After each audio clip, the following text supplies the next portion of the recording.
Welcome to Godsplaining, Contemplative Preachers, Contemporary Age. Each week, join the Dominican friars as they consider all things Catholic. Hello, and welcome back to Godsplaining. I am Father Gregory Pine, coming at you from Freiburg, Switzerland. That's F-R-I-B-O-U-G-B-O-U-R-G. Yep, translated from French, it means the place where I am presently. So it's helpful whenever you identify yourself as from this city, because it's always true. And I'm joined here by Father Bonaventure Chapman. Father Bonaventure, how are things? They are great. I was just thinking, as you mentioned Freiburg, that's the city of free citizens or something, right? I think so. Freiburg. So you're a free citizen, and I'm in Washington D.C., which is the city of slavery, at least political slavery, because nothing we have no representation here, which is fine, to be honest. I mean, that's not a bother to me. But yeah, sense of you actually having say in anything, and no, we're so unfree that even cameras have more freedom to take money from us. Not only can people take money, but cameras can take money from us as we drive in this city. That's true. Dear listeners, that might be true for you as well in your cities. Yeah. That's a shame. It's a real shame. But it's named after it is Washington's town, so it's named after George Washington. So that's nice. Better than like an abstract principle like freedom, I suppose. It's nice to have a picture of a 6'2" man with a giant hat, astride a boat in wintry conditions that may or may not have happened. Random thoughts based off things that you just said. I grew up in Newtown, Pennsylvania, which is just next to Washington's Crossing, Pennsylvania, which is the place from which the aforementioned 6'2" patriarch departed when he crossed the Delaware River to attack Hessians. But getting back to the serious matters of cameras that take pictures of your car and send you bills for $100 in the mail. Yeah. I thought that things couldn't be worse than Washington, D.C. when I moved to Switzerland, so I just drive here with reckless abandon. But actually, between the cities of Lausanne and Geneva, which are to the south of me, I guess, on different parts of Lac Léman, there is a stretch of road, it's like 40 minutes long, where there are 54 cameras. And in the United States, typically, you don't get your picture taken and a bill sent to you unless you're going in excess of like 10 miles per hour over the speed limit. For those of you who are doing conversions between miles and kilometers, that's 16 kilometers per hour. In Switzerland, those cameras start taking pictures of you at 5 kilometers per hour over the speed limit. And with a gauntlet of 54, it's terrible. It's honestly one of the worst things in the world. Mm-hmm. Yeah, that's like 3 miles per hour, right? I mean, that's like a foot pedal. I mean, you've got to shoot tight in that thing. So basically, yeah, a bunch of Nancy drivers around there, huh? Yeah, so limit here means limit. It means limit in the strictest of strict senses. Because if you go the aforementioned 5 kilometers per hour, you get a bill for like 120 Swiss francs, which is monopoly money. So, whatever, it happens. But not good, not bueno. So I just take the train now. I have been rudely awakened to the fact that train is a better mode of conveyance in Europe, if not for efficacy, at the very least for economic interest. Yeah. But yeah, I mean, what are you going to do? So in this episode, we're going to talk about speed limits. No, actually, we did an episode about that, whether speeding is a sin. So yeah, given the fact that we can no longer explore that option, or at least shouldn't explore that option, so as not to abuse the listening goodwill of our listeners, we're going to talk about the church and the polis. Specifically, we're going to talk about politicizing all of life. Because, in this world, in this day and age, we think ourselves, Catholics, and we think ourselves relatively free thinkers, not in the sense that, do whatever you want and things are awesome, liberty, fist pump, but in the sense that, we esteem ourselves indebted to Catholic principles when we engage in conversations or when we engage in arguments. But I think that we have to confront the reality that sometimes we may be indebted to Catholic principles, but we're probably indebted to the principles of our culture, the principles of our political climate. And to a certain extent, we're just the product of that political atmosphere. So, Father Bonaventure, maybe just to get us started, to what extent, in our lives, are we just wholly, thoroughly political animals? And to what extent are we engaging in conversations that are, more so a matter of being libertarian than being Catholic, or more so a matter of, being on this side of the divide, whether Republican or Democrat, than we are being Catholic? Set the stage. You can literally say whatever you want. The floor is yours. Yeah, it sounded like a disjunct there, but they sounded like the same thing in both of them. Are we wholly committed to to political climate of opinion and such? You cited without knowing it perhaps, a wonderful 1932 book called "The Heavenly City of the Philosophers." I think it's called, by Carl Becker, an American historian who wrote also a great piece called "Every Man is His Own Historian." So I encourage all of you to read that. And he talks about the climate of opinions and of between modernity and medieval time, and how you live in that and swim and breathe and this sort of thing. And the climate of opinion in ours is political, not only just the fact that we're Americans, which means we're political people, I think, and we take pride in that, right? I mean, this would be interesting to think about. Do Europeans talk in the same way? I know in England they didn't talk as much political as we did, but we get a sense as Americans that like politics is what we do; it's our bag. But then also today, everything's politicized because there's so much more information about stuff. And that certainly colors my vision of things, and I suspect even the best of us, because language is a culturally mediated process that we hear and learn to speak from that, not just as children, but still, and we get our own words. You notice when you're around a friend, true friendship means realizing that you're using the same words as your friend does. And we do that, I think, in the culture. So it's inevitable that as we're bombarded with words from the media, from all of this stuff, logocentrism, that we are then influenced linguistically and conceptually by that, which means that it just bleeds into everything, including the church stuff. And I was thinking about this. The church and state relationship has this kind of on and off, they're like dancing partners, they separate and they come back together. So like, initially we could say in the start of the church and state were kind of like antagonizing to each other, and then they kind of separated and became identified with, and then the church became the state in a sense, so the church kind of took over and bishops were in charge, and then it kind of separated again. This is a potted history of everything. And then now they're kind of like, they're back, surprisingly enough, except through like the basement door, that politics has now taken over again, but in a sense of like an insidious kind of way, such that church and state are again related. Not that church dominates, the altar dominates the throne, but like the social media throne dominates the altar, and we just get caught up in this. So that's just some stage setting, I think. That's some excellent stage setting. I think in that description you use something like 6 or 7 metaphors, similes, and images. I often, when I start speaking, I have a thought in my mind, and then I just speak in vague terms to describe that. But you're a master of images, especially in your preaching. You have some wild images that you trot out, which when you first encounter them, you're like, what in the world is going on with this image? And then you're like, wow, that is super illustrative, very helpful. Mm-hmm. I think for the last retreat that we had this past summer, when you used the image of like wave, what did you use? It was like, you use quantum Newtonian mechanics versus quantum mechanics, wave mechanics for modern and ancient morality, virtue structure. That's incredible. I return to that often in my Lectio Divina of life. All right. So at this point, if you're like, what exactly is this episode about? Well, you're in good company because Father Bonaventure are wondering the same thing, even though we have a short outline in front of us. But here's our worry, or here's my worry, which I've somehow made Father Bonaventure to share, at least for the purposes of this 30-minute conversation.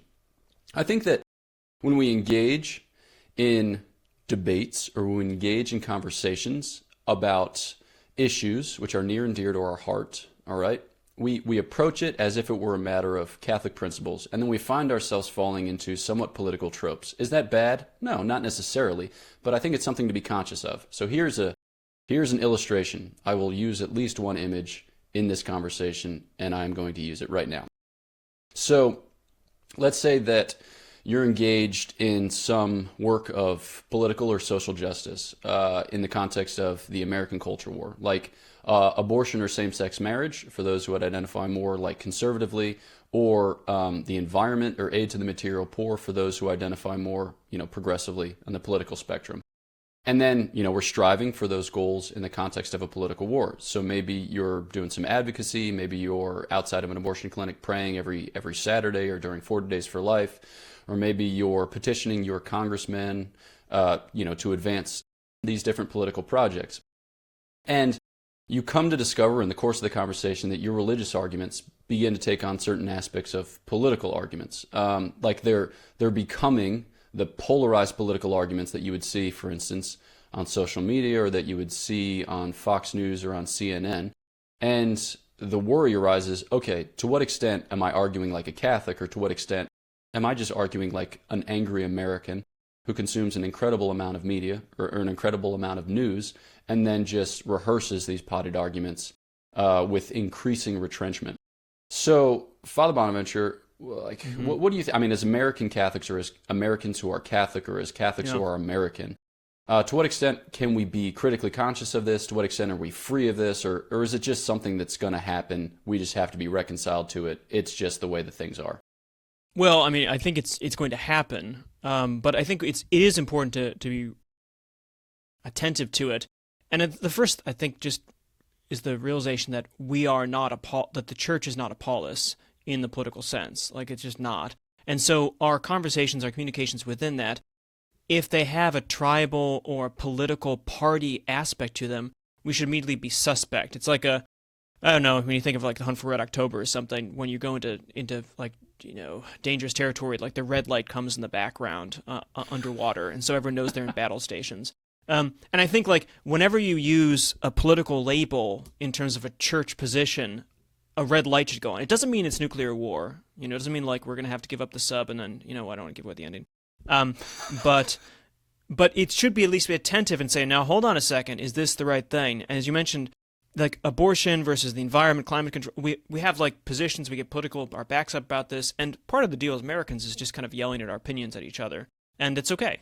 But in the church, we can use the same kind of, imagine like liturgical parties, you know, progressives and conservatives, the same language. And then we talk about like strategy, you know, how we're going to defeat the opponent, how we're going to win our side, how we're going to gain our objectives. I mean, no one says this explicitly, or not many people I do. But I think because we're used to thinking in opposition terms and party terms in political ways, then immediately when we think, oh, I don't like this thing happening in Mass, or I don't like that person or what they're doing, or I don't like this progressivism or this conservatism, then we immediately shoehorn in the political concepts for that, and then we start thinking about this person as someone who needs to be defeated at the polls or defeated at the pews, that kind of stuff. We're not defeating anybody at the pews, you know. So I think it's really important to first step back and say, what are the differences between the church and the political realm, and therefore the people that make up those two communities? Because the ecclesia and the polis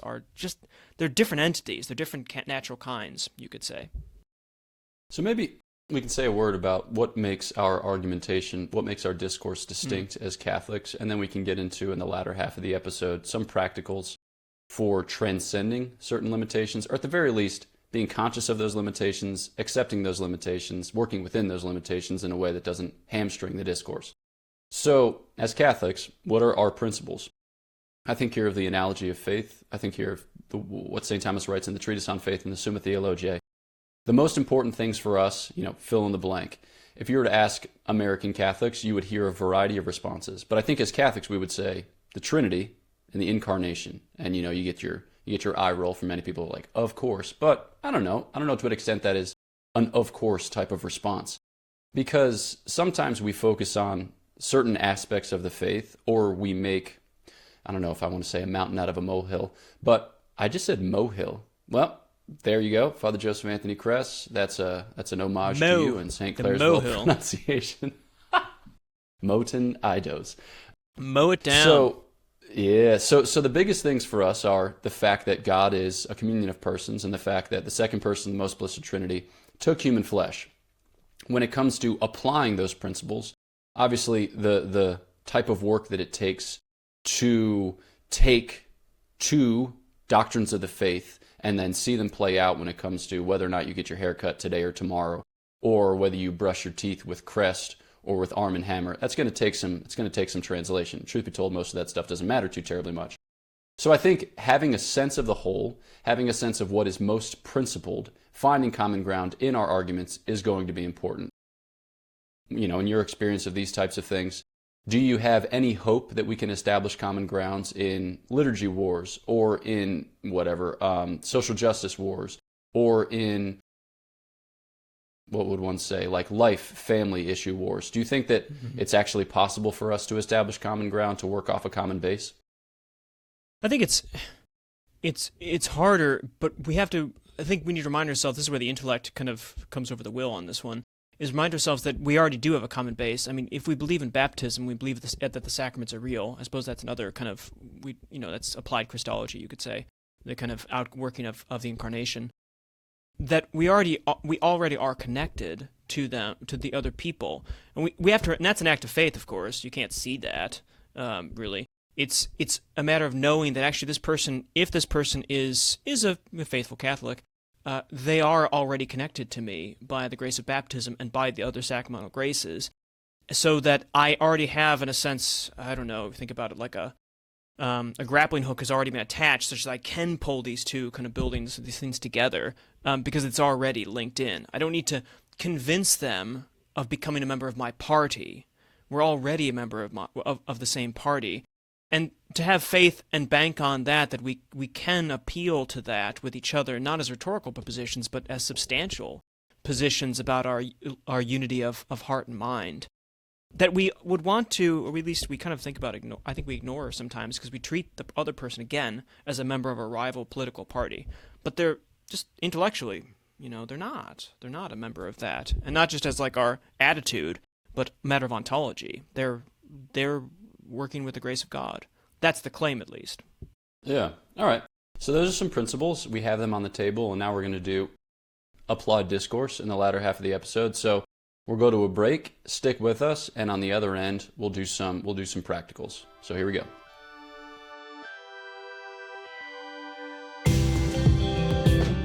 You are listening to Godsplaining. Visit us at godsplaining.org to listen to our episodes, shop our store, and donate to our podcast. All gifts go to improving the podcast and bringing the gospel to more listeners. Thanks for your support. All right, we're back, and in this episode here of Godsplaining, we're talking about politicizing all of life, and to what extent it's inevitable, and to what extent it's something that we can transcend, something that we can soften or ameliorate. Soulager is the French word that I'm thinking of, which I don't exactly know how you would translate that, but whatever, who cares? Doesn't matter. I occasionally think in French, but usually in bad French, so there you go. It's working, kind of. So one thing that we have kind of acknowledged in the first half of the episode is a kind of tribal mentality, which invades all of our discourse and makes us experience the conversation as if it were a competition, or as if it were a battle to the death. But I think that this tribal mentality is something that we can address, even if only in small ways. So here's an example of tribalism, maybe not at its worst, but in a bad way. And I think that'll help us maybe to start off this conversation here in the latter half of the episode. One thing that I think that we do sometimes is that we're not so much concerned with finding the truth of the matter as we are with finding where our camp is, or who is to be identified as a member of our camp, and then we double down and we defend it. So, for instance, those who would identify as, conservatives in the American political dispensation, in the American church, find that those of their ilk typically hold for, one, the pro-life movement, which is awesome, and one of the most fundamental things that's on the table in Catholic American political discourse, because there is no genocide of abortion-like proportions. Just to think that, we as Americans have I don't know exactly what the number is, but like 1.5 million 63 children. million or something by now? Yeah, at this point, since Roe v. Wade, it's astonishing. But it's like 1.5 million children a year are killed in abortion, which is devastating. All right. But then also within that camp, we defend the right of the state to exercise the death penalty, which is defensible on Catholic terms. I mean, if you have any understanding of just war or any understanding of self-defense, then it follows from that. But we find ourselves sometimes arguing for death penalty as if we wanted to visit it upon all malefactors. And this causes us a kind of discomfort when it comes to our pro-life position. So obviously there are distinctions to be made. To say that I'm pro-life doesn't mean that I think that all life should be prolonged until the absolute, last moment possible by all technological and medical means. But it does mean something, and something distinct. So we don't want to find ourselves in the position of defending something that's indefensible. So, yeah, Father Bonaventure, what thoughts does this occasion well, on your end? that's a really good one, because the death penalty, I think honestly people can disagree about like what now today the death penalty should be. I mean, this most famously the latest change of the Catechism. But there are people within the conservative camps. This is within. It's a nice kind of safe one for Dominicans, I suppose. Within the conservative camp that can disagree about these things, and one way we naturally respond to this, I suppose, is to think of it as party platforms. That our platform is pro-life and pro-death penalty. Like it's allowed, the state can do this sort of thing, tradition, blah, blah, blah. And that's a given. It's a fixture sort of thing. And there's another party that has a different party platform and might be against the death penalty in all cases, this sort of thing. And they're the kind of progressive platform even within our conservatism. But as you can see, the political stuff starts to break down, because you can be a conservative or a liberal politically and yet be against the death penalty or for it. But the interesting part is, if this was a political discussion, we would have our platform positions and we would find our best arguments against the opponent, sort of thing. But since it's not a political position, but rather we're members of the church thinking together with each other, then when I engage with someone who thinks that the death penalty should be outlawed in all cases and has something akin to a moral absolute prohibition, it's a moral evil to do the death penalty now, given the circumstances, I don't engage them as a party platform to change, but actually as another Catholic thinker who's grappling with the morals and the development and the understanding of how the church relates to society and to life. And so I want to listen to that person and find out what makes them tick on this particular issue, not for curiosity's sake, but for charisma's sake, in the sense that is this a position that actually I should start integrating in? And I don't think about that in the political stuff. We have like platform positions, and we don't think, well, maybe I should kind of work in this. It's a different kind of. You're more of a defensive, in a defensive posture, whereas in the church we should be in a more communicative, interchanging or exchanging posture with each other. Not giving up our principles or going into them kind of like, well, this is what I think, my opinions, but in the sense of being the fact that this other person is not our enemy, that perhaps there's something there that we haven't thought about before. And that's more apparent than in, say, political discourse, where we are doing kind of platform strategy issues. So that's an example of a explicitly political concern, one that's discussed by politicians, on the floor of Congress. I'm thinking now of one that would be more of a religious concern. And so specifically, let's think about faith and works. Because, so I think what happens sometimes is when somebody gets to an opinion and defines it as a camp position, and we are not of accord with that camp, we form a camp by opposition to that camp. All right, that's very abstract, but now let's be clear. So after the Protestant Reformation, there's a lot of debate regarding justification, and certain Protestant reformers push back against this emphasis on works or on merit. And so they say we're justified by faith alone, and they take Romans 5 as their kind of proof text or their base of operations. And then Catholics, by response in the Counter-Reformation, say, no, we're justified by works, and they take whatever, James 2 as their proof text. I'm thinking about this recently because we've had a couple of readings over the course of the past month, which formulate a vision for us which is more subtle, which is more complex. So I'm thinking here of like 1 John, for instance, where he says, if I say I love God but don't love my brother, I'm a liar and the truth is not in me. And there it seems to be, yes, we're justified by faith, but we're justified by faith which is breathing forth love. So it's not just faith, because faith can be dead or faith can be unformed. Mm-hmm. Rather, we're justified by a living faith or by a formed faith, which is also, testifies to a charity which is present in the soul. And that charity works itself out in the material world in the form of, alms deeds, almsgiving, or corporal works of mercy. And so sometimes when somebody else gets to a polarized position before we do, we feel like we have to adopt the other one and then kind of play out a caricature of our faith. So, having talked about the more explicitly political issues, now touching on more religious issues, what do you think about that?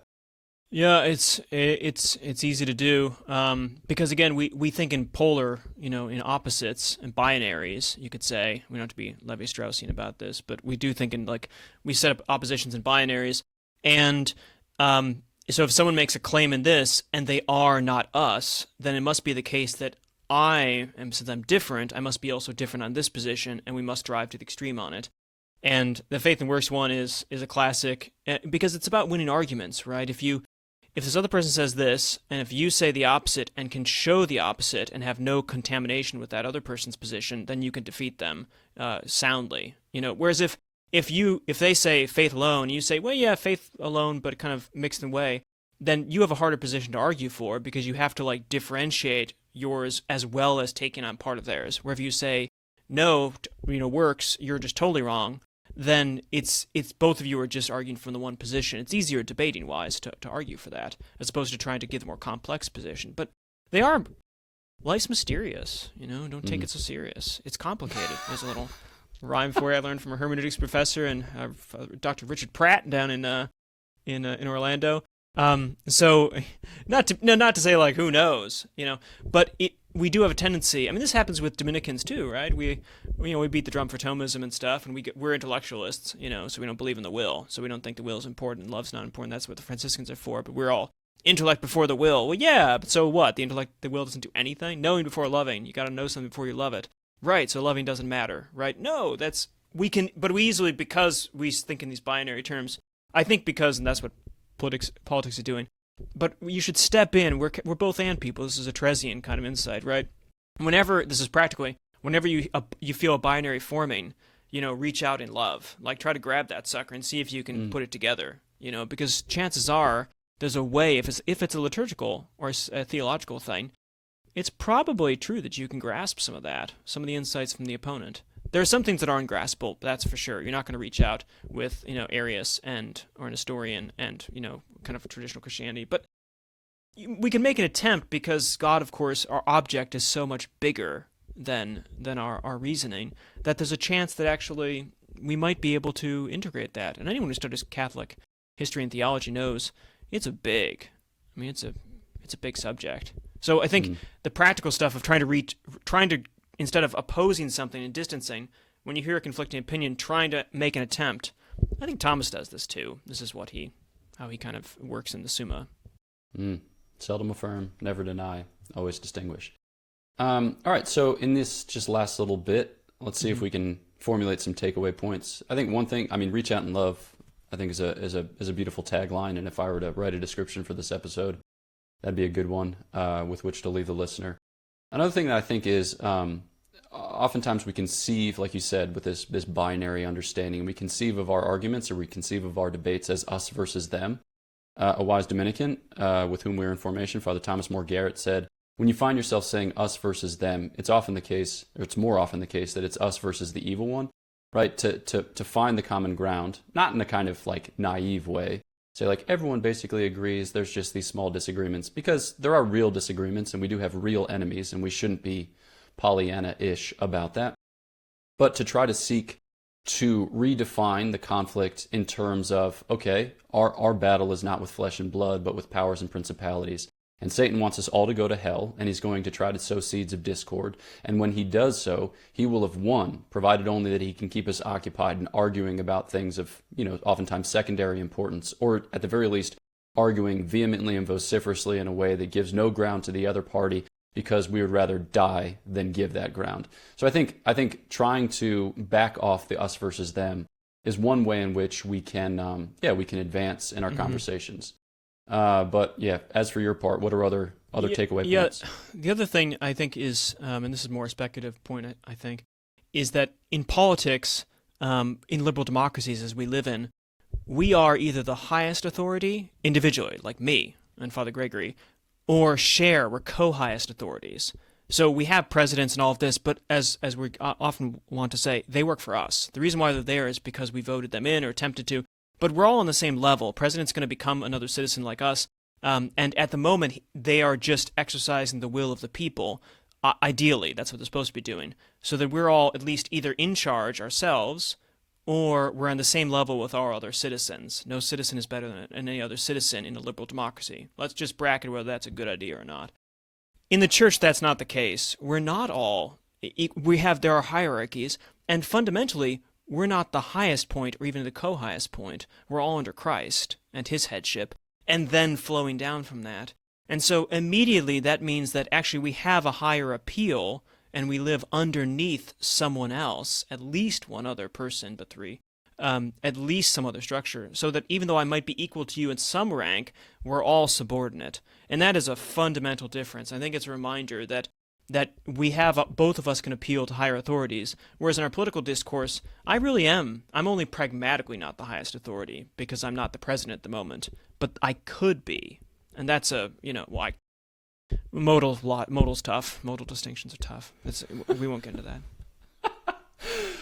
Maybe for my last thought, an homage to Father Timothy Danaher, who is one of the more independent thinkers of our generation, with whom we were again in formation.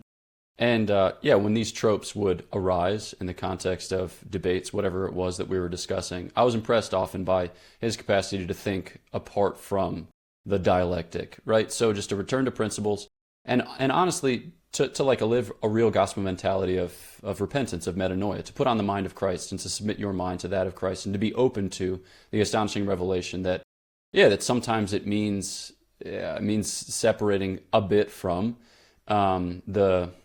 separating a bit from the conflict as it's presently defined, to infuse into that conflict new principles, new arguments, a new kind of, what would the word be, a new acknowledgement or recognition of the way in which Christ is present in it. So that's, I suppose that's my last thought. You have a final thought? No, I was thinking sing a new song, but then I thought, that's horrible. Just hate that. Nothing worse. Nothing worse. Yeah. That's the evil one. Okay, yeah. There you go. So, sing a new song unto the Lord. That's the worst. Quote, Father Bonaventure Chapman. Thanks so much for having joined us on this episode of Godsplaining. Please do like, share, and subscribe. Do whatever you can to promote the episode so that others who may benefit from it will have it come across whatever feed they check. We have retreats coming up this summer. So we have 3 retreats, one for all comers, one for young adults, and then a Young Men's Wilderness Retreat. Those are in July and in August, and you can check godsplaining.org for more information on those. Also, a special thanks to all those who support us on Patreon, who make the work of the podcast, improvements to the podcast, all of the tech stuff that goes into the podcast, and then the retreats themselves that make all that possible. So we're very grateful.